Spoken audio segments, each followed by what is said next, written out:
Karibuni sana kwenye channel yetu.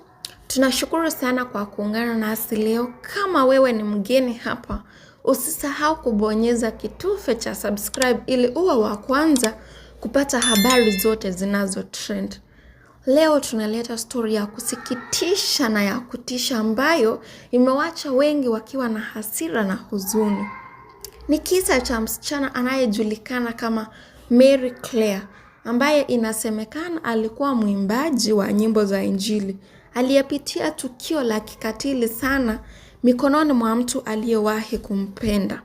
Kwa mujibu wa taarifa, Claire alishambuliwa kwa kumwagiwa tindikali ama acid na mtu anayedaiwa kutumwa na aliyekuwa mpenzi wake wa zamani.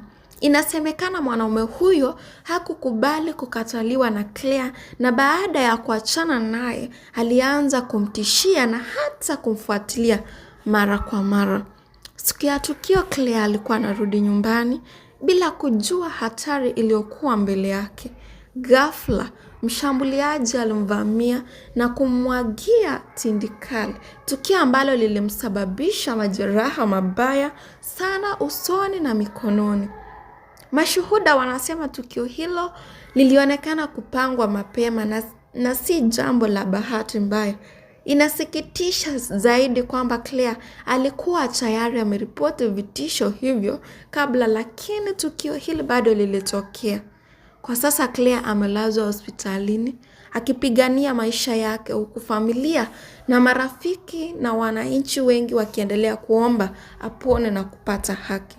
Polisi tayari wamemkamata mshukiwa mkuu pamoja na mtu aliyedaiwa kutekeleza shambulio hilo na uchunguzi unaendelea.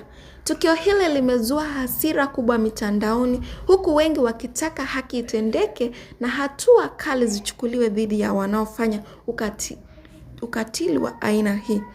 Ni muhimu kukumbuka kuwa kukataliwa katika mahusiano si sababu ya kutumia vurugu. Hakuna mtu anayestahili kupitia mateso kama haya.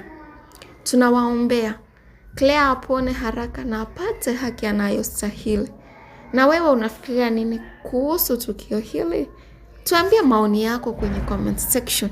Usisahau kusubscribe kwenye channel hii kwa habari zaidi zinazo trend kila siku, na bonyeza alama ya kengele ili usipitwe na update yoyote mpya. Asante kwa kutazama. Tutaonana tena kwenye video ijayo.